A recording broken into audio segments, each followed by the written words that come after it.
En Vendée, au château de la Chevalerie, une étonnante famille prépare le déjeuner dominical. Papa, c'est quoi que t'as pris? C'est du tartare. Au fourneau, Pascal, 48 ans, agent immobilier, et Eugénie, 42 ans, mère au foyer. Ici, ils font toujours les repas en couple. On cuisine à 4 mains, d'où la grande cuisine, mais c'est vrai que je suis plus dans le salé et Eugénie, elle, s'exprime dans le sucré, même si elle aime bien faire le salé aussi. Mais je prends de la place dans la cuisine alors. La cuisine, une tâche qui ne passionne manifestement pas leurs 4 enfants. Il y a Maximilien, 13 ans, Paul Athanase, 12 ans, Luce Aliénor, 11 ans, et Claire Esther, 9 ans. Tiens, t'as mis ça à table? Allez hop! Allez hop! Hop, hop, hop, hop, hop, hop! Et la petite dernière essaie d'éviter qu'on la sollicite. T'aimes bien participer aux tâches ménagères? Pas du tout, je déteste. Loin de la vie de château, le quotidien de cette famille nombreuse est toujours un défi. Car les parents ont fait des sacrifices énormes pour s'installer ici. Il y a 14 ans, les bâtiments étaient en ruine. Et il n'y avait pas le moindre chauffage. Hiver 2004, on est sous bâche, pas de chauffage central, maison abandonnée depuis des années. Donc là, on a vécu dans 2 pièces avec les cheminées, celle-ci et puis de l'autre côté. Et on a brûlé 55 stères de bois en un hiver, plus 3 bouteilles de gaz par semaine, parce qu'on avait des chaufferettes à gaz, et pour arriver au maximum à 11 degrés. Une installation rudimentaire qui n'empêche pas ces 2 audacieux de faire 4 enfants en 4 ans et demi. Mais au fil des naissances, l'ordre et le rangement ont disparu des priorités, au grand regret de la mère de famille. Notre souhait le plus cher, c'est vraiment que ce soit rangé, parce que croyez-moi, c'est pas simple de vivre dans ces conditions-là. Hein. Mais j'ai pas le temps de voir venir les choses. Je suis complètement débordée, faut être honnête. Allez ma belle, tu veux une petite tranche hein? Non, une grosse énorme. Comme souvent, le déjeuner, un des rares moments de pause de la journée, va devoir être expédié. Tout le monde se mobilise pour la fête médiévale organisée cet après-midi. Je pense que les filles, on va vous mettre en cuisine pour préparer le goûter melon et brioche. Et Maximilien, tu m'aideras à porter les chaises. Pendant les vacances, la Chevalerie ouvre ses portes au public. Trouver des idées nouvelles pour financer les travaux, c'est la préoccupation des châtelains. L'année dernière, on a commencé. Et des animations. Et cette année, on en a fait, ce sera notre 2e pour l'année. On découvre le métier, en clair. Hein. On découvre le métier. Et pour que ça fonctionne, dès leur plus jeune âge, les enfants ont appris à participer sans discuter.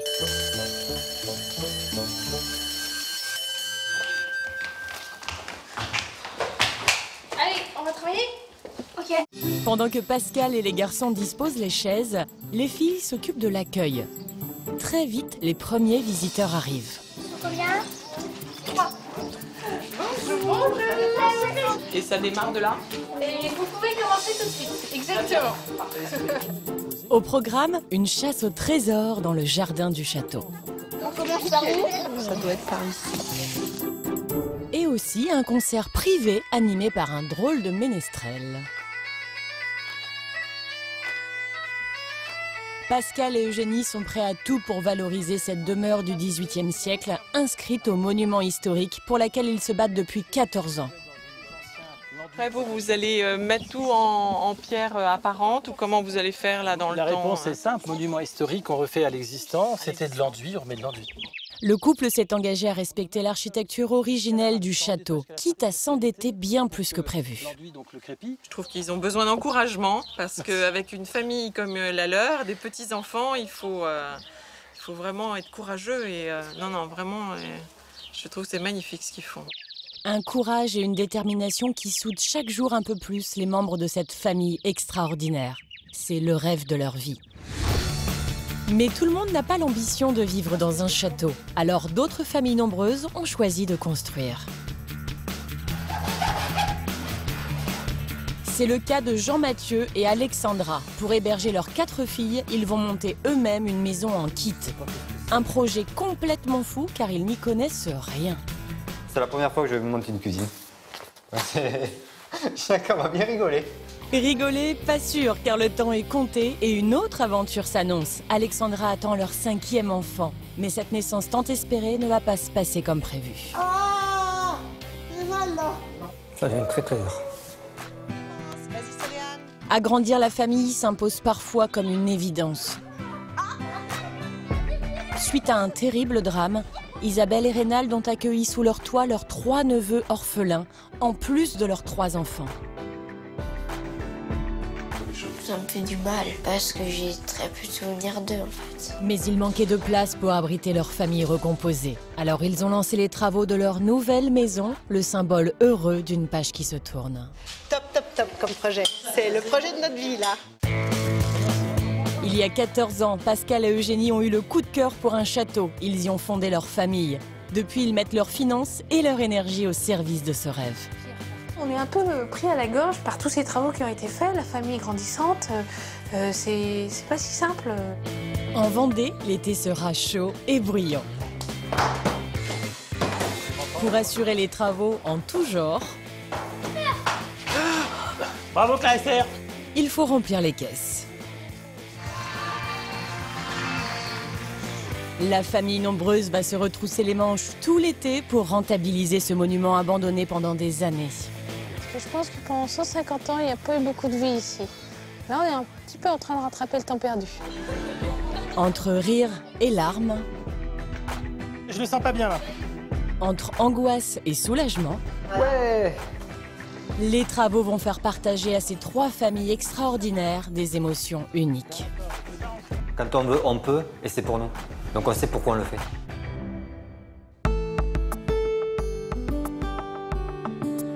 À Millau, dans l'Aveyron, chez les Marty, il y a une chose qu'on adore faire depuis quelques mois. Héloïse, regarde le bébé, il est là, regarde. Regarde à la télé. Regardez les échographies. Oui, le bébé. Mais bébé, regarde. Trop joli. Regarde comment elle est beau, la femme. Alexandra, 31 ans, et Jean-Mathieu, 32 ans, attendent leur 5e enfant à la plus grande joie de Maëlys, 12 ans. Noémie, 8 ans. Léonie, 6 ans. Et Héloïse, 18 mois. Ah, il a donné un coup. Avoir une famille nombreuse était le rêve d'Alexandra, issue d'une fratrie de 6 enfants. Mais Jean-Mathieu ne le partageait pas. Je voulais un enfant, voire 2 maximum. Pas plus. Et maintenant, j'ai fait du chemin. Mais je regrette pas. C'est plus convivial. Une famille avec plein de rires, il y a les cris qui vont avec et tout ça, mais contre une famille qui est 2 et qui s'ennuie, voilà. Nous, on n'a pas tant s'ennuyer. Mais avant de mettre en route le petit 5e, Alexandra a dû argumenter. Finalement, Jean-Mathieu s'est laissé convaincre en espérant avoir enfin un garçon. Un vœu exaucé. Regardez, ça, c'est un petit garçon. Après 4 filles, leur fils doit naître dans 2 mois. Ça fait plaisir d'aller dans le magasin de bébé, prendre du bleu. Ça me change du rose. Pour accueillir son premier garçon, cette famille courageuse s'est lancée dans une grande aventure. Hop là, Construire sa propre maison. Et ben voilà le plan. Chambre de Léonie, chambre de Noémie, chambre des petits. Sur ce plan, leur futur bâtisse, 110 mètres carrés avec 5 chambres et une grande pièce à vivre. Le rêve pour ce couple qui vit avec un peu plus de 2000 € par mois.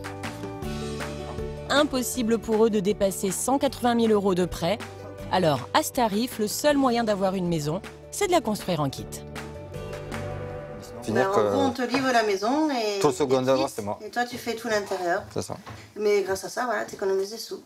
Et déjà, là, sur cette maison-là, nous, on fait une économie de 27 000 € de main-d'œuvre.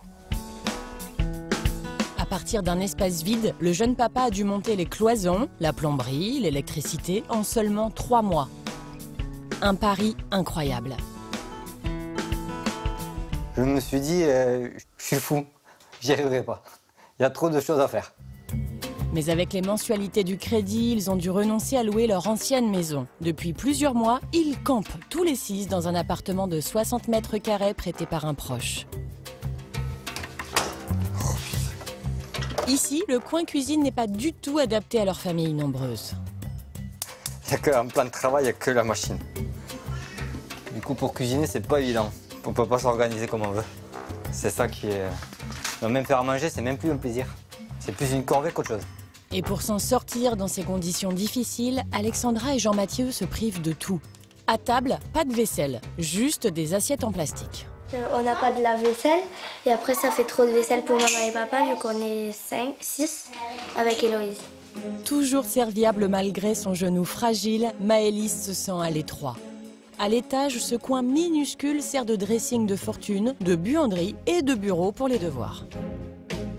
J'arrive à travailler, mais pas quand le sèche-linge je l'ai allumé parce que ça fait trop de bruit. Pour dormir, la famille se partage 2 petites chambres. Dans celle-ci dorment les parents avec la petite dernière sur un matelas posé à même le sol. Arrête! Les 3 filles sont entassées dans une pièce de 13 mètres carrés. Maëlys, l'aînée, occupe la mezzanine. Ses 2 sœurs dorment ensemble sur un autre matelas. Mais cette cohabitation devient difficile à supporter. Elle écarte les âmes comme ça, une étoile. Elle dort en étoile. Et moi, j'en ai marre, du coup, tu vas me serrer là-bas à la barrière et ça me fait mal. En fait, J'en ai marre. Faites un bisou pour tout le monde là. Et allez au lit. Toute la famille est pressée de quitter cet appartement que le propriétaire veut récupérer dans 3 semaines. Mais les travaux de la future maison ne sont pas du tout terminés. Bonne nuit, papa. Bonne nuit. Bonne nuit, papa. Allez, à demain. Pour Jean-Mathieu, le compte à rebours a commencé. Bonne nuit. On se tait. Allez. Le lendemain, nous retrouvons le papa sur son chantier. T'as la cuisine. Cuisine, séjour, salon. Cuisine ouverte. Donc la pièce à vivre. Cet ambulancier y passe tout son temps libre. Peinture, parquet, cuisine, salle de bain. Il reste encore beaucoup de choses à faire avant d'emménager. Le plus incroyable, c'est que Jean-Mathieu s'est lancé tout seul dans les travaux sans aucune formation. J'ai tout appris sur le tas, à regarder Internet. C'est pratique aussi Internet. Et le fournisseur, le constructeur nous donne un classeur qui nous explique étape par étape comment il faut faire. Et il y a la motivation aussi derrière, de se dire quand on veut, on peut, et c'est pour nous. Donc on sait pourquoi on le fait. De la motivation et beaucoup de courage et de ténacité, Jean-Mathieu a installé lui-même toute l'électricité. Monsieur Marty. Monsieur Navet du Consuel, enchanté. Allez-y, s'il vous plaît. Allez. Un travail d'amateur qu'il doit justement faire contrôler. Il a rendez-vous avec le Consuel, un professionnel qui certifie que l'installation électrique est aux normes. Sans sa validation, pas de courant dans la maison. Jean-Mathieu s'inquiète. Oui, là, oui, il y a un enjeu vachement fort. Que c'est ça qui va déterminer vraiment l'aménagement ou pas, quoi. Sinon, c'est une catastrophe. Oui. C'est votre première fois? C'est une première fois, ouais. Et le placo, c'est vous également qui l'avez réalisé? J'ai tout fait l'intérieur. C'est un sacré challenge. Ah ouais, je vous le cache pas. Voilà, je vais tester la continuité électrique de toute ou d'une grande partie des prises électriques de la maison. Chaque prise est testée minutieusement. La sécurité de la famille en dépend. Au bout d'1 heure d'inspection, le verdict tombe. Donc en ayant fait le tour, au niveau du tableau électrique, on a les quantitatifs qu'il faut, les différentiels, les sections sont propres. Bon, c'est bien. D'accord, ça me rassure. Pour le jeune papa, c'est le soulagement. Que j'ai quand même eu la boule au ventre, stressé. Parce qu'il y a toujours des petits détails qui peuvent m'échapper vu que je suis pas professionnel. Donc ça fait un peu de moins, je peux souffler maintenant. Merci. Allez, au revoir. Une première victoire, mais il ne lui reste que 3 semaines pour tout finir.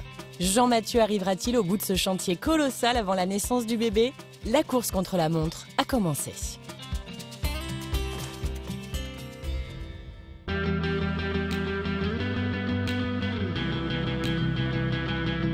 En Suisse, à 40 km de Lausanne, dans le petit village de Tatrose, un autre chantier est bien avancé, il est impressionnant. Donne-moi la main, Rénal. Isabelle et Rénal Desmonnets ont décidé de construire cette énorme maison de 300 mètres carrés pour abriter leur famille extraordinaire. Ça va? Oui. Tu sais à peu près où sera ma chambre? Ensemble, ils ont eu 3 enfants. Mathis, 13 ans, Maëline, 11 ans et Soléane, 7 ans. Et ils ont accueilli leurs 3 neveux, Colin, 18 ans, Lélia, 15 ans et Titouan, 11 ans. Il y a 6 ans, ces enfants ont perdu leurs parents dans un accident d'avion. Depuis le drame, l'oncle et la tante ont pris en charge les orphelins. Allez, on y va. Attends, Joy, elle a peur. Il faut la porter, là. Mais leur cadre de vie provisoire est devenu trop étroit pour 8.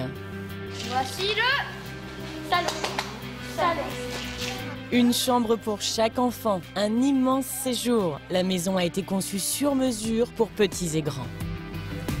Là, ce sera un local pour les jeunes, pour leur permettre d'être avec leurs potes et puis sans avoir toujours les adultes sur le dos. On dira ça comme ça. Là sera la cuisine, la salle à manger, notre chambre à coucher avec notre salle de bain et notre petit dressing. Voilà. D'habitude, on a une salle de bain pour 6 heures. Ça va nous changer un peu. Un espace 2 fois plus grand que celui qu'ils occupent actuellement. Alors toute la famille rêve déjà de s'y installer malgré certains désaccords. Ma chambre, elle est là, dans le coin. Mais tu n'auras pas la double fenêtre, tu auras celle-ci, je pense. Non, moi je veux pas celle-là. Moi je veux celle-là, on avait dit. Bon, on en discutera.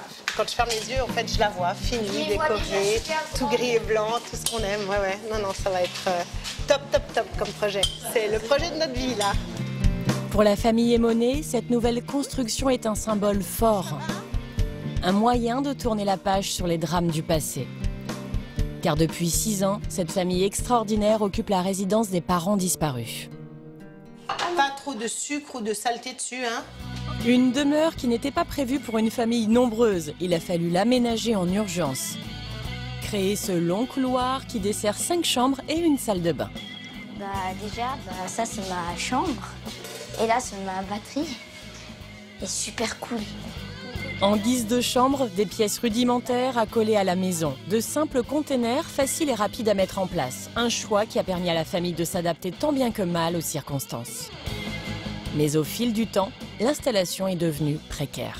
Dans les containers, j'ai très froid et le radiateur, quand je le mets, ça a pu le cramer. Donc dans les containers, l'inconvénient maintenant, c'est que toute l'eau, quand il fait mauvais temps, toute la pluie rentre en fait. Ça nous fait des grosses flaques et ça nous a fait des gros dégâts sur le parquet. Voilà. Isabelle a fait beaucoup d'efforts. Pas évident pour cette mère au foyer de gérer le quotidien de la tribu dans un espace restreint. Ménage, rangement et 4 lessives par jour dans l'ancienne douche qui sert de buanderie. Ça a bien servi, hein, je me plains pas. Je veux dire, voilà, mais c'est quand même mieux d'avoir plus grand puis d'avoir une vraie buanderie adéquate, on va dire. Par amour pour ses neveux, elle a tout accepté. Ça, c'est Titou. Mais ça a été très compliqué pour elle d'habiter la maison de sa belle-sœur. Moi, j'ai toujours eu de la peine à vivre ici, dans le sens... Non, je suis bien, il n'y a pas de souci, mais c'est pas chez moi. Je me suis jamais vraiment sentie à 100% chez nous, en fait. Si le couple a décidé de s'installer ici, c'est pour que les 3 orphelins conservent leur foyer et leurs souvenirs. Ça, c'était mon papa. Ça, c'était ma maman. Les enfants ont appris à parler de leur deuil depuis la tragédie qui a coûté la vie à leurs parents. L'accident s'est produit en plein vol, pour une raison inexpliquée, pendant qu'ils visitaient la région dans un petit avion de tourisme. Au début, je réalisais pas trop, quoi. Pour moi, c'était pas réel, quoi.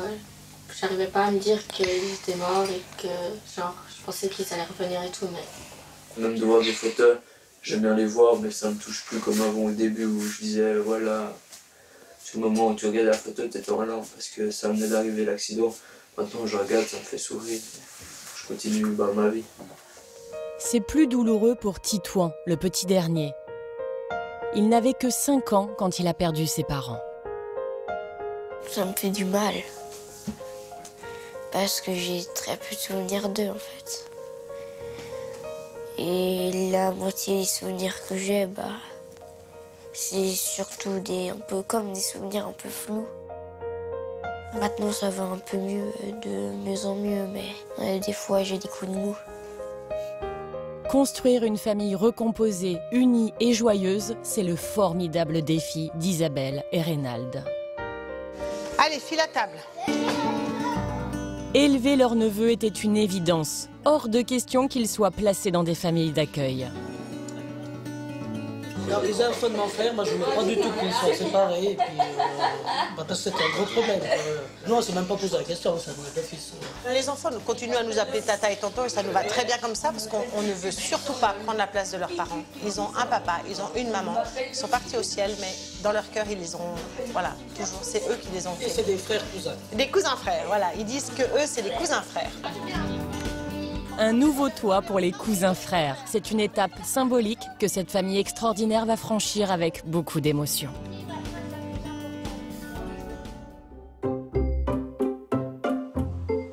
En Vendée, au château de la Chevalerie, chaque été, toute la famille se retrousse les manches pour entretenir le domaine. Mais tiens, Claster, continue, c'est super ce que tu as fait. Honnêtement, c'est super. Et ça commence par l'immense jardin, 3000 mètres carrés qu'Eugénie cultive avec énergie et bonne humeur. Elle a déjà complètement réaménagé cette parcelle. Il faut quand même qu'on désherbe, hein. Pour l'aider, comme d'habitude, Eugénie peut compter sur les enfants. Dans cet espace vert sans toboggan ni cabane dans les arbres, ils ont appris à se rendre utiles en s'amusant. Arroser, couper, planter, désherber, j'aime tout faire. J'adore couper le lierre, c'est hyper rigolo. C'est une leçon de vie de toute façon de jardiner parce qu'on n'a pas toujours les fruits immédiatement quand on fait quelque chose.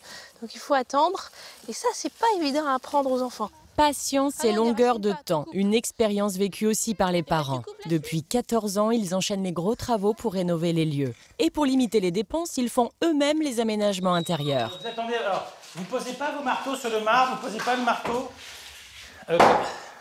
Commence par le bas, à mon avis, ce sera plus simple. Au quotidien, Pascal et Eugénie ne s'arrêtent jamais. Aujourd'hui, ils ont prévu de casser un mur pour agrandir cette pièce qui deviendra leur salon. Un objectif ambitieux pour cette famille qui dispose d'une main-d'œuvre pas vraiment qualifiée. Ouais, je le sens pas bien là. Faites attention à vous, ça va tomber. Stop. Ça fait longtemps qu'on en avait envie d'avoir une grande pièce, de doubler la pièce quoi, en fait. Donc les enfants sont aussi motivés que nous, il n'y a pas de problème, au contraire. C'est rigolo de casser un mur parce qu'on est tous ensemble. Sans casque et sandales aux pieds, les enfants s'improvisent ouvriers sous la vigilance de leur père. Bravo Claster. Bravo, ça va? Ça fait mal? Chouchou, je te conseille de taper au milieu là. Collection, s'il te plaît. Le sens de l'effort, c'est une qualité familiale. Pascal et Eugénie reviennent de loin. Donc ça c'est la chevalerie quand on est arrivé. Ouais. Et bien quand même ça a changé. Hein. Il y a 14 ans, le couple vivait alors à Paris et cherchait une maison à retaper à la campagne pour fonder une famille. Voilà, donc si on se remet à la place de la photo, c'est à peu près là. Il faut savoir que là derrière les volets, il n'y avait rien, hein. C'est béant. Par hasard, ils viennent en Vendée visiter cette bâtisse de 2500 mètres carrés, complètement délabrée et à l'abandon. Malgré l'état des lieux, c'est le coup de foudre. On a signé le compromis le 1er avril 2004. Ça ne remonte pas. Hein. Bonne blague. On était jeunes et fous. Aujourd'hui, ce serait peut-être moins jeune et fou. Déjà moins jeune. Et ensuite, maintenant, on réfléchirait. Je sais pas. Les coups de cœur, c'est... Très vite, Pascal et Eugénie ont une mauvaise surprise. Une partie du château manque de s'effondrer. Les travaux entrepris en urgence leur coûtent 2 fois plus cher que prévu. Mais ils ne baissent pas les bras. Un jeune couple cachette, 5 ans après, vous leur dites vous doublez la mise. Nous, on n'avait pas le cash. Hein. Donc, on a refait le tour des banques. Ma banque traditionnelle a refusé le prêt, donc c'était encore plus compliqué. Et puis, on est rentré en contact avec un banquier d'ici qui nous a fait confiance. Malgré quelques aides de l'État pour restaurer les bâtiments, le couple reste lourdement endetté. Alors pour rembourser leurs prêts, ils ont décidé d'organiser des mariages, comme ce week-end. Chaque réception leur apporte près de 4 000 €. Ils en accueillent une vingtaine par an. Ouais. La place, c'est super. C'est dans cette salle que le banquet aura lieu. Eugénie s'occupe de la décoration florale. Une reconversion pour cet ingénieur agricole qui a dû mettre de côté ses diplômes, car sa vie de châtelaine n'était pas compatible avec son ancien métier. J'ai eu envie de me former pour mieux accompagner mes clients. C'est mieux, c'est plus crédible. Puis c'est toujours intéressant, hein, une formation. Pour les parents, les mariages représentent une manne financière et une bouffée d'air entre 2 chantiers. Mais pour les enfants, c'est une contrainte. Pendant plusieurs jours, les mariés investissent une partie du château. La famille va donc rester discrète, ce que déplore Paul Athanase. On ne peut plus faire ce qu'on veut, par exemple. On ne peut plus aller dans l'autre partie là-bas pendant 3-4 jours. Donc ça m'embête un petit peu. Et ce qui l'embête encore plus, c'est que sa maman soit si occupée. Il est 16 h, les jeunes mariés tout juste sortis de la mairie arrivent avec leurs invités. Eugénie vérifie que tout est prêt dans la salle de réception. Allez, la table des mariés. Ah, c'est parfait. Bon, bah, si vous êtes contente, c'est quand même le plus important. C'est parfait.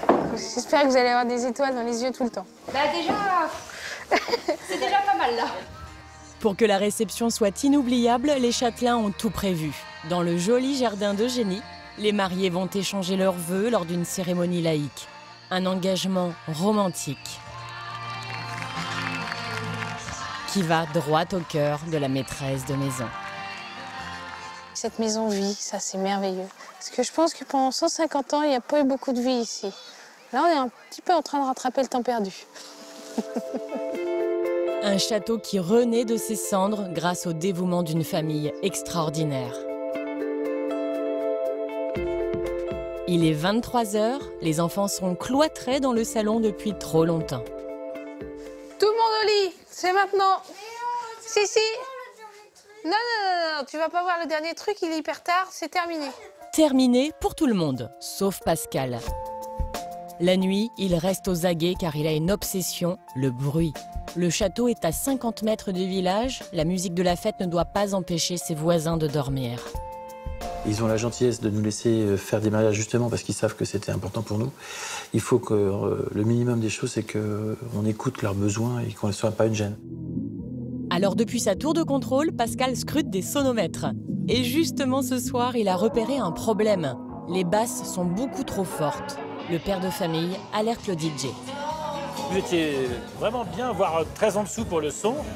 La basse était vachement forte, quoi. J'ai pas de question de basse, mais c'est des enceintes. Par contre, c'est des bonnes enceintes. Je dis, mais vous pouvez gérer la basse au niveau de la platine. Je veux dire, je vais quand même pas balancer du son de merde. Tout ça pour. Vous verrez, mais il y a un moment donné. Oui, je vais les laisser un peu. Ouais, voilà, voilà. Pascal ne plaisante pas avec le bruit. Il est capable de couper la musique en plein mariage s'il le faut. À l'extérieur, il va même jusqu'à mesurer les décibels.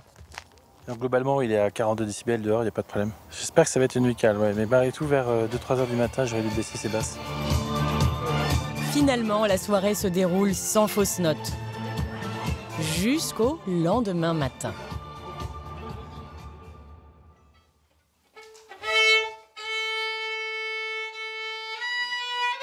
Dimanche, 9 h. Avec son violon, Paul Athanas joue les apprentis virtuoses, sans pitié pour l'oreille de son père qui n'a eu que 4 heures de sommeil. Un vrai supplice. Tu fais exprès ou pas? Le matin, c'est un réveil en musique. Avec un enfant qui n'a pas fait de musique de l'été, alors il a quand même des doigts rouillés. De son côté, Eugénie s'attaque en silence à une autre corvée. Des tonnes de linge à repasser. Dans sa drôle de vie de château, elle assure toutes les tâches ménagères. Pour faire rire un peu, quand on a acheté, on n'avait pas le personnel qui était livré avec. Donc il a bien fallu qu'on se débrouille tout seul pour cette vie de famille. Assumer ses obligations familiales, mais aussi s'occuper de ses hôtes. C'est la mission d'Eugénie. Les mariés sont-ils contents de leur soirée? Bonjour la mariée, vous allez bien? Elle est encore en blanc, c'est chouette. C'était génial, vraiment génial.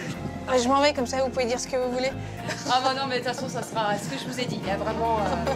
La châtelaine a tout fait et rassurée. Son mari et ses enfants vont pouvoir profiter un peu des vacances jusqu'au prochain mariage. Mais dès la rentrée, cette famille nombreuse devra bouleverser ses habitudes. À Millau, dans la nouvelle maison des Marty, qui attendent leur 5e enfant. 3 semaines se sont écoulées. Nous sommes désormais à la veille du déménagement et Jean-Mathieu a un programme chargé. Il doit monter toute la cuisine. T'as machine à laver, lave-vaisselle, évier, des meubles. Une pièce essentielle quand on a une famille nombreuse et un bébé à naître.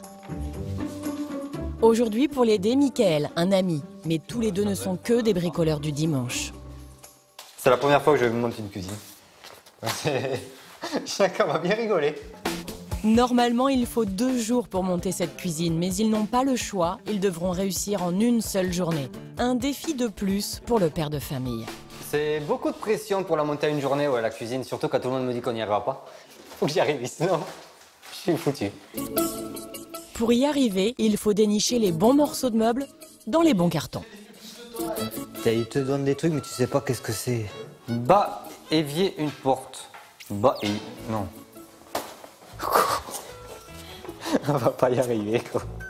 Jean-Mathieu est un peu perdu et ça ne va pas s'arranger lors du montage. Là, tu fais comment ça? Oui, donc c'est bon, oui. J'ai jamais monté de cuisine, je te le dis. Non, mais oui, non, mais... Il y a la fatigue de la maison, tu vois, force. Depuis des mois, ce papa extraordinaire a été sur tous les fronts. Entre son travail d'ambulancier et la construction de la maison, Jean-Mathieu s'est donné corps et âme. Salle de bain, chambre, il a fourni un énorme travail. Aujourd'hui, il est épuisé. C'était un gros sacrifice physique. Bon, déjà, j'ai perdu du poids. Ces derniers jours, rentrer à 11h du soir, minuit, reprendre le boulot à 5h, 6h du matin. Donc, nuit courte, on va dire. Des nuits très courtes. Son courage et sa ténacité font l'admiration de ses proches. 3 mois, c'est rapide. Moi, je n'aurais jamais pensé. Déjà, avec son travail, sa vie de famille, moi, j'aurais plus mis 6 mois pour faire une maison que 3 mois. Eh ben, j'espère qu'elle va l'apprécier son casserolier. 3 heures pour monter ça et il a mis 3 heures aussi pour monter l'autre. Donc ça va, question course. On va mettre 3 heures à chaque fois. Mais non, là ça va, on a pris le rythme. C'est la dernière ligne droite, pas question de baisser les bras. Car il reste encore une autre pièce à terminer, la chambre de Maëlys, l'aînée de la famille. Il y a quelques semaines, un tuyau a causé une fuite ici et les réparations ont retardé les finitions. Mais Maëlys ne doit pas se sentir lésée, sa chambre doit être prête comme les autres. Alors Annick, la mère d'Alexandra, vient leur prêter main forte. Allez mon gendre, t'es où? Allez, tu me dis ce qu'il faut faire, hein, s'il te plaît. Il faut peindre et poser le parquet en une seule journée, un travail de titan. Ce mur et ce mur bleu, les framboises partout, mais même ici. Annick non plus n'est pas une experte. Elle est infirmière et entre 2 gardes à l'hôpital, elle a accepté de se dévouer pour faire plaisir à sa petite fille. C'est important que ce soit fini, parce que j'ai promis à Maëlys donc que sa chambre serait faite. Et elle sera faite. Quand c'est votre première, je pense que vous êtes un peu gaga. C'est parfait ça. C'est beaucoup de pression pour la grand-mère. Elle n'a plus que quelques heures pour terminer la chambre. Un beau cadeau pour Maëlys. Oh, Héloïse. Car depuis le début des travaux, la fille aînée aide souvent ses parents, comme ce soir. Parce que tout ça là, c'est propre et c'est sec. Dans un carton. Vous mettez tout dans un carton. Alexandra a prévu de rejoindre son mari sur le chantier. Pour cette dernière soirée à l'appartement, Maëlys devra donc gérer seule ses 3 sœurs. Maëlys, tu lui donnes la douche? Maman, je garde sa jupe pour demain. Ouais. À 12 ans, elle est ravie qu'on lui confie cette responsabilité. Enfin, j'aime bien m'en occuper. Je joue beaucoup avec elle. Mais faut s'asseoir. Je suis fière d'elle, oui. Regarde, regarde tout ce qu'elle fait maintenant. Elle peut se faire à manger. Elle sait s'occuper de sa petite soeur. Mais après, voilà, une fois qu'on retournera dans la maison, elle retrouvera sa place juste de grande sœur. Pas de nounou, entre guillemets. Depuis le début de la grossesse d'Alexandra, Maëlys devient une petite maman de substitution. Léonie, va maintenant, on le fera après, tu peux aller à table là. D'accord. Bon, à table, et voilà. Un rôle qui n'est pas toujours facile à assumer. Souvent, quand je les garde, le samedi ou le dimanche, Noémie et Léonie, elles se tapent dessus, elles se bagarrent parce que, par exemple, l'une veut jouer à quelque chose, mais l'autre, elle veut pas. Et à la maison, ça ira mieux. Mais ce soir, pas le temps de se disputer. Les filles ont promis de remplir quelques cartons. Pendant ce temps, dans la nouvelle maison, un problème préoccupe leurs parents. Lévi, je vais faire venir là. Il est 21h et la cuisine n'est toujours pas finie. Jean-Mathieu doit trouver une solution d'urgence car le tuyau d'évacuation du lave-vaisselle est mal placé. J'essaie de trouver des solutions en faisant des coudes. Mais le problème, c'est que j'en ai plus. Là, ça me stresse pas mal, du coup. Je sais pas si j'y arriverai. Jean-Mathieu est au bord du découragement. Mais Alexandra fait une trouvaille. Ce bout de tuyau va les sauver. Ah, un coude. Et un tuyau. Le tuyau, c'est pas grave, j'en ai, c'est des coudes. Ah, mon précieux.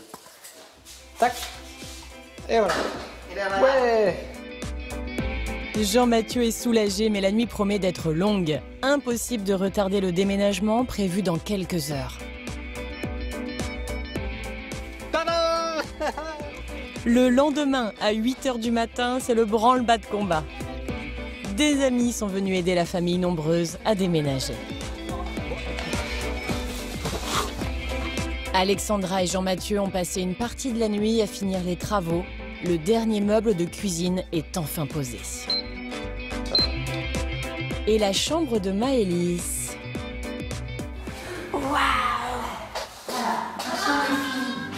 Sa grand-mère aussi a terminé à l'aube. Personne n'y croyait, mais elle a réussi. Tout est prêt, juste à temps. Oui, c'est trop beau. Comment tu as trouvé ta chambre? Trop belle. Trop belle. Trop flash aussi. Non. Non. Je suis beaucoup soulagée. Je pensais ne pas l'avoir aujourd'hui. Moi aussi. Ce soir, l'aîné dormira seul dans sa chambre pour la première fois depuis des mois. Cette famille extraordinaire va enfin pouvoir s'installer chez elle. Après tant de sacrifices, Alexandra est submergée par l'émotion. Ah, ça y est, tu commences à comprendre ce qui se passe là? Ouais. Si tu continues à en parler, je vais pleurer. Maman, est-ce que t'as pris? Elle n'arrive pas à croire qu'ils ont réalisé leur rêve. Qu'est-ce qui te touche? Pourquoi t'es émue? Qu'on a réussi.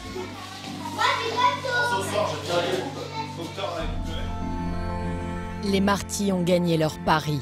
Reste désormais à tout ranger avant le prochain bouleversement de leur vie, la naissance du petit cinquième.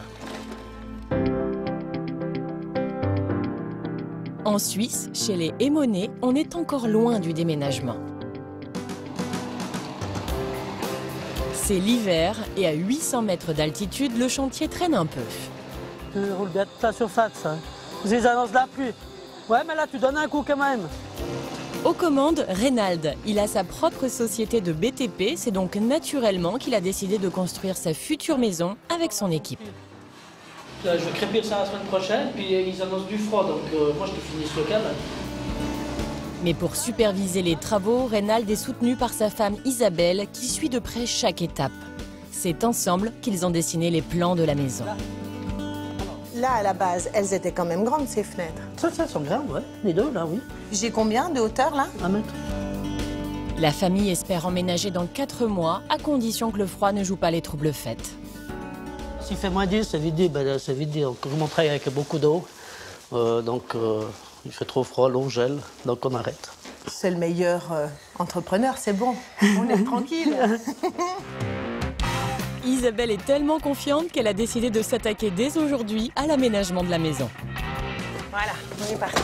Direction un magasin d'ameublement avec 5 enfants. Colin, l'aîné, est en stage. En bonne mère de famille nombreuse, Isabelle distribue les consignes. Pas d'histoire, pas de chichi, pas de tout ça, on est bien d'accord? Ok? Objectif de la journée, meubler les chambres des enfants. Car dans cette nouvelle maison, ils veulent de nouveaux meubles. Isabelle a un budget de 3 000 €. Alors, pour une chambre, pour un enfant, on a besoin d'un lit de place. Un bureau pour certains, pas pour tous. Maëline et Soléane ont eu un bureau récemment, donc elles n'auront pas de bureau neuf. Mais aussi des chaises de bureau, des tables de nuit, toutes choisies par les enfants. Mais ça te plaît? La structure te plaît? Alors pour ne pas se mélanger les pinceaux, Isabelle a sa technique. Une petite photo. Parfait. On y va. Regarde-moi au passage, un petit sourire, c'est pas du luxe. Ma technique pour l'instant, pour me souvenir de qui, quoi, comment, quoi va à qui, on va dire ça comme ça, c'est de prendre en photo avec le numéro d'article, le prix, et puis l'enfant dessus, comme ça, voilà, on se souvient à peu près. Et oh! Non, le but, c'est pas de se reposer dans les sièges. Mais traîner 5 enfants dans un magasin n'est pas un long fleuve tranquille. Isabelle va vite le comprendre. Alors qu'elle explique son projet à une vendeuse... Ah oui, J'ai besoin de savoir à combien à peu près ça me reviendrait par enfant. Mathis, 13 ans, montre les premiers signes de lassitude. Arrête ça là.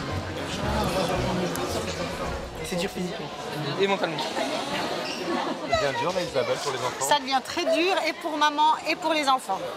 Même la vendeuse semble dépassée. Voilà, on va y arriver. En général, ça va plus vite, honnêtement. Mais je comprends, hein, après, avec les enfants, c'est pas facile. Hein. Et ça en blanc, on est d'accord? Top, là on a réussi, t'es la première à avoir tout choisi. Allez, viens. Au bout de 2 heures, Isabelle arrive quand même à ses fins. Chaque chambre est équipée et tout ça sans dépasser le budget. Merci de votre patience et à bientôt. Hein. Merci, au revoir. Tous les meubles seront livrés dans quelques mois pour le déménagement. Et si le projet de cette famille a pu voir le jour, c'est grâce à un homme. Salut, ça va? T'as des belles lunettes, toi. André est fondateur de l'association suisse Porte-Bonheur qui aide les orphelins depuis 25 ans. Lui-même a grandi sans père ni mère.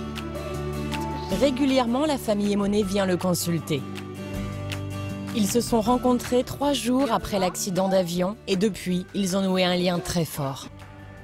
C'est un pilier dans notre famille et dans nos vies, ouais, typiquement. On a un souci, c'est une épaule, c'est une oreille. Il nous a aussi expliqué tout le travail du deuil des enfants, des choses auxquelles on aurait peut-être qu'on n'aurait pas pensé de toute façon, les tristesses, les colères. Alors l'avantage qu'il y a eu avec cette famille-là, principalement parce qu'elle fait vraiment office d'exemple, c'est qu'on parle.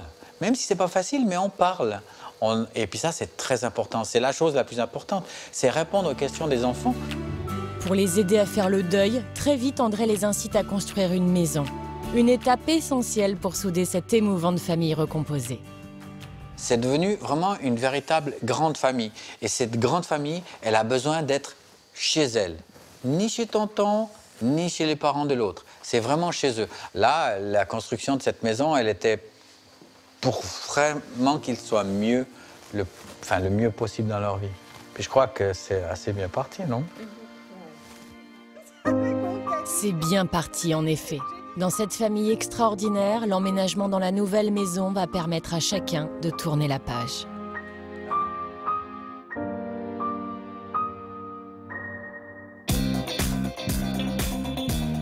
Retour en Vendée. L'été touche à sa fin au château de la Chevalerie, chez Eugénie, Pascal et leurs 4 enfants. On va vérifier les affaires scolaires là. Elle est où la liste de l'école? Nous sommes la veille de la rentrée scolaire. Il est grand temps de préparer les cartables. Grand format petit carreau, sans spirale, mat. Maximilien rentre en 4e et Paul Athanase en 5e dans le même collège. Toi, Jo. Ça roule après un match. Un établissement situé à Nantes, à 1 heure de route de chez eux. Les garçons restent à l'internat pendant la semaine, une situation qui les ravit. C'est bien l'internat parce que tu t'ennuies jamais, tu es avec tes copains, c'est super bien. Ça devrait rassurer Luce Aliénor, 11 ans, qui rentre demain en 6e. Son premier pas au collège et donc aussi à l'internat. Et 2 pour la maîtrise? maîtrise? Oui, il en faut 2 pour la maîtrise. Ah d'accord, et puis t'en as un aussi pour la musique? Tu te trompes pas? Un grand changement pour la fillette, qui était attachée à sa petite école de campagne. C'est la première fois qu'elle quitte le foyer. Je suis triste de perdre mes parents, parce que j'ai un peu envie de rester avec eux. Et en même temps, je suis contente parce que je peux me faire des copines. Maman, j'ai fini. Un déchirement pour Luce Aliénor, mais surtout pour sa mère, Eugénie, toujours stressée par les rentrées scolaires. La maman, elle a juste mal au ventre, c'est tout. Elle voit partir ses petits et elle pleurniche tranquillement dans son lit. On les aime, hein, on voudrait les avoir plus longtemps avec nous. Mais non, c'est pas possible. La famille tient à profiter de ces derniers instants au grand complet. Alors pour marquer le coup, ce soir, ce sera pique-nique dans le jardin. C'est bon, on va y arriver. Aïe, mon pied. Ça va leur faire des souvenirs. C'est chouette. Un instant magique, le dernier de l'été. Le lendemain, 7 h du matin, c'est l'heure du départ pour les collégiens. Ils ne reviendront au château que le week-end prochain. C'est Pascal qui emmène les enfants au collège, un établissement privé de Nantes à 100 km de chez eux. Attends, je te tiens la porte. La journée commence par l'installation à l'internat. Les garçons y retrouvent vite leur marque. Tiens, Maximilien, t'es là. Maximilien. T'es avec Dylan. Bah attends, ils sont pas bêtes, hein. Ils vous ont mis entre copains. Hein. Luce Aliénor, elle, va découvrir sa chambre. Ah, tu dois être là, ma belle. Et t'es avec une troisième. Tu es avec une troisième. Un équipement sommaire à partager avec une élève plus âgée qu'elle ne connaît pas encore. Donc tu veux être où et Luce Aliénor, tu veux être où? Je sais pas.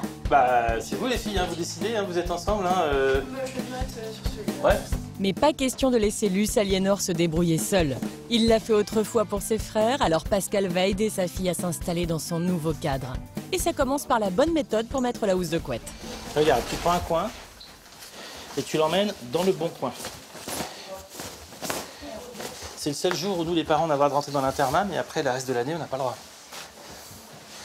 Hop, je te le borde. Hein. Il est 10h, l'heure de la rentrée a sonné. Tu prends pas ton cartable? Ah si. Après, on vient plus, hein, c'est fini. Luce Aliénor est impressionnée par le collège et toutes ses nouveautés. Salut, tu pas ton stress? C'est un petit peu. Luce Aliénor, maison. Ça y est, la fillette a rejoint sa classe. C'est parti pour l'année scolaire. T'as vu ta copine Juliette? Ouais. Ouais. Au château, il est midi. Eugénie est partie chercher Claire Esther, sa dernière, qui est inscrite à l'école de la ville voisine. Elle entre en CM2. Donc vous avez commencé à travailler tout de suite là? C'est ça. Oui, elle a Direct. Désormais, Eugénie et Pascal vont se retrouver seuls avec elle pendant la semaine. Leur famille nombreuse s'est réduite au strict minimum. Claire Esther devient presque fille unique et ça la déstabilise un peu. Elle te manque pas ta soeur? Parce que je m'ennuyais pas avec. Ouais, ça va être dur, hein, ma petite chouchou, mais tu vas t'habituer. On va inviter les copains, c'est l'avantage. Un petit ciné le mardi soir et après un petit resto. Ça, On n'a jamais fait ça avec tes frères et sœurs. Et toi, ça te dirait ça? Ah ouais. Hein. C'est un beau programme, hein. Claire Esther va-t-elle vraiment profiter de l'absence de ses frères et sœurs? Comme toujours, dans cette famille énergique, ce répit sera de courte durée. De gros travaux sont programmés cet hiver au château. En Suisse, au contraire, il n'est plus question de travaux. Chez les Émonais et leurs 6 enfants, la maison est enfin terminée. Vous allez me chercher les CD qui sont en bas à la cave. Vous trouvez un bac, vous m'amenez tous les CD qui sont à la cave. Aujourd'hui, c'est le grand jour du déménagement. Leur ancien foyer commence à se vider doucement, mais sûrement, sous les ordres d'Isabelle. Tu mets ces 2 meubles dans la chambre d'amis, il n'y aura que le lit blanc avec les tables de chevet. Il y a encore des DVD. Là, il y en a. Tous ces sachets noirs, ça en est. Tu le mets là-dedans, s'il te plaît. Tous les enfants mettent du cœur à l'ouvrage, même Lélia, Titouan et Colin qui quittent pour la première fois les lieux de leur enfance. C'est là qu'ils vivaient avec leurs parents. Ouais, je partais avec des bons souvenirs, surtout même avec mes parents et même avec la famille qu'on est maintenant. Ça fait des souvenirs, mais bon, il faut passer à autre chose au bout d'un moment. Des orphelins prêts à parier sur l'avenir. Pour déplacer tous ces cartons, pas besoin de camion. Une simple remorque suffit, avec Titouan comme chauffeur. Et Titouan, tu vas doucement, hein? Moi, il me fait peur, hein? La nouvelle maison n'est qu'à 200 mètres de l'ancienne. Une bâtisse gigantesque sur 3 étages avec une quinzaine de pièces. Un vrai palace pour cette famille nombreuse recomposée. Ça va au -2, -2. Ça colle à -2 aussi. Les enfants sont ravis. Un étage leur est réservé avec une grande chambre pour chacun. Fini les containers froids et humides. On est plus à l'aise, il n'y a pas de bêtes qui vont venir. Et on n'entend pas la pluie tout du long très fort, ou les orages qui tombent sur les containers. On sent déjà qu'il fait plus chaud, qu'on a des nouveaux meubles et j'ai mon piano dans ma chambre. Isabelle a le sourire. Elle peut enfin prendre possession des lieux. C'est elle qui a imaginé tous les détails. Depuis le temps qu'elle se projetait dans l'avenir, elle voit son rêve prendre forme. Et je suis très fière, je suis très contente de venir vivre ici. Beaucoup de bonheur en fait, déjà pour commencer, et très fière qu'on ait un beau projet enfin qui soit abouti. Je me dis, c'est enfin chez nous. 6 ans après l'accident d'avion, cette famille extraordinaire célèbre l'événement avec des bulles pour petits et grands. À la nouvelle maison et au nouveau départ. Et à la nouvelle vie qui se Moi, je suis très fière de toi. C'était magnifique. Non mais il y a du job. Est-ce que cette maison, elle est comme vous l'imaginez? Est-ce qu'elle vous plaît? Oui, oui. Malgré le deuil et la douleur, le clan Emonet a relevé le défi du bonheur en famille. C'est important de toujours garder la foi, puis de garder, de croire qu'il y a toujours quelque chose de positif à tirer de tout ça. Donc dans le drame, je trouve que notre histoire, elle est belle. À cette maison tellement attendue.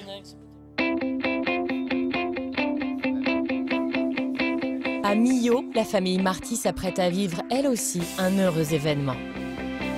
Louise. Elle est avec moi, elle vient comme elle joue. Depuis 3 semaines, ils ont emménagé dans leur nouvelle maison en kit. Tout est enfin prêt pour la naissance du petit garçon de la tribu, le 5e enfant. Brosse à dents, c'est bon? La valise pour la maternité est bouclée car l'accouchement est prévu aujourd'hui, à 3 semaines du terme. Le bébé pèserait déjà 4 kilos. Impossible de le laisser encore grossir. Pour la sécurité de la mère et de l'enfant, il faut donc déclencher le travail. Une décision qui inquiète la future maman. Ça me stresse un peu, parce que j'ai peur de la douleur. Tu vois, un accouchement, t'as mal déjà en temps normal, mais quand c'est spontané, c'est spontané. Là, t'as le temps de te préparer à la douleur et je sais que je vais avoir plus mal que si j'aurais accouché naturellement. Pour la soutenir, Jean-Mathieu sera à ses côtés. Voir naître son premier garçon est un moment très particulier pour ce père de 4 filles. Là, c'est la naissance de celui qu'on attendait depuis 9 mois. Puis qu'on sait que c'est un garçon. Enfin. Le caméscope, je l'ai sur moi.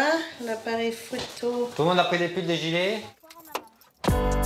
Pendant l'hospitalisation de leur mère, les 4 filles vont habiter chez Annick, leur grand-mère.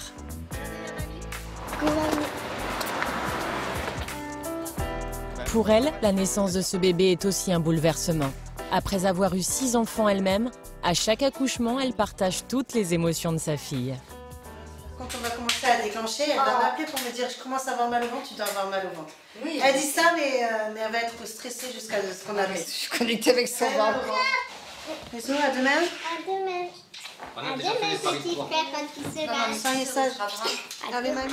Toute la famille est impatiente de fêter l'arrivée de ce petit garçon. Pour la naissance d'une de ses filles, Alexandra avait déjà connu un accouchement déclenché qui s'était bien passé. Le couple est confiant, mais il est loin d'imaginer ce qui l'attend. Allez, c'est parti. Comme à chaque grossesse, Alexandra est suivie à la maternité de Millau. Le but du déclenchement est de provoquer les contractions. Il a de la place, hein, ce bébé dans ce ventre. Hein. Il y a bien du liquide. Des contractions qui peuvent mettre plus ou moins de temps à venir, même au 5e enfant.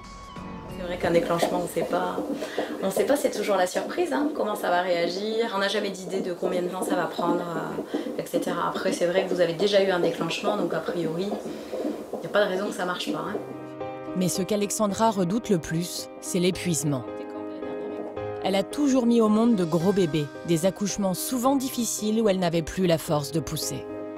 Vu qu'en général, mon travail, tout le temps, il est hyper rapide, ou alors les contractions sont super violentes dès le début, ça m'achève complètement et à la fin, j'ai pas la force de pousser une dernière fois pour sortir les épaules, j'y arrive plus. Alors le couple met toutes les chances de son côté pour que le travail soit rapide et efficace. Et à 2, ils multiplient les exercices. Les contractions sont douloureuses. Pourtant, il faudra attendre 2 jours pour la délivrance. « 8 h du matin, Alexandra change de chambre. Direction la salle d'accouchement. Le col est enfin ouvert, la naissance devrait avoir lieu bientôt. Geoffrey est le mailloticien qui s'occupe désormais de la future maman. Cette salle, je la connais pas. Vous avez accouché à chaque fois dans les autres? Eh oui, dans l'autre, elle a la vraie. Ça change, c'est bien? On attend que ça fasse pas pour poser la pénis, c'est ça? Non, il commence à y avoir des contractions pour poser la pénis. D'accord. Je dois vous sonner? Non, vous inquiétez pas, je vais vous suivre. Vous n'avez pas fini de me voir. Jean-Mathieu la soutient dans cette dernière épreuve. Le travail s'accélère, les contractions sont plus fortes et plus rapprochées. Appelle-les là, je veux qu'ils amènent l'anesthésiste là. Le bébé est prêt à venir au monde. Notre caméra n'est pas autorisée dans la salle. Oh, j'ai mal là. Normal. J'ai très mal. Tout d'un coup, Alexandra montre des signes de stress. Malgré la péridurale, elle a du mal à gérer la douleur.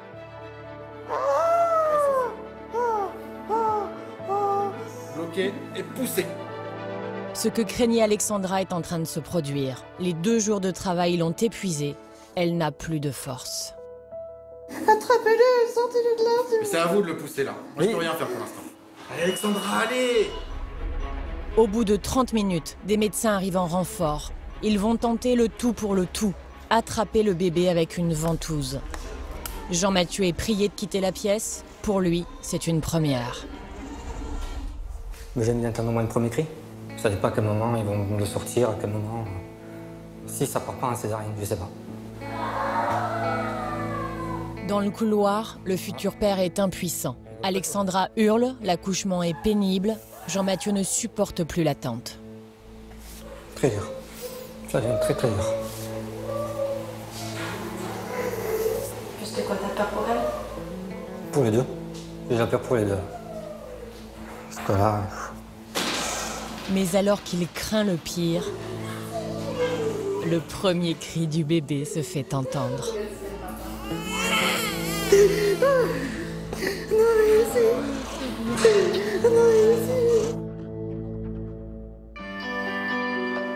Plus de peur que de mal, le bébé et la maman vont bien. Gabriel pèse 4 kilos et mesure 52 cm, un beau garçon que ses parents ont bien mérité. Imaginez pas accoucher comme ça. Mais maintenant il est là. C'est le principal. Alexandra et Jean-Mathieu sont comblés. Ils ont enfin un fils qu'il faut désormais présenter à ses 4 sœurs. Une première rencontre riche en émotions.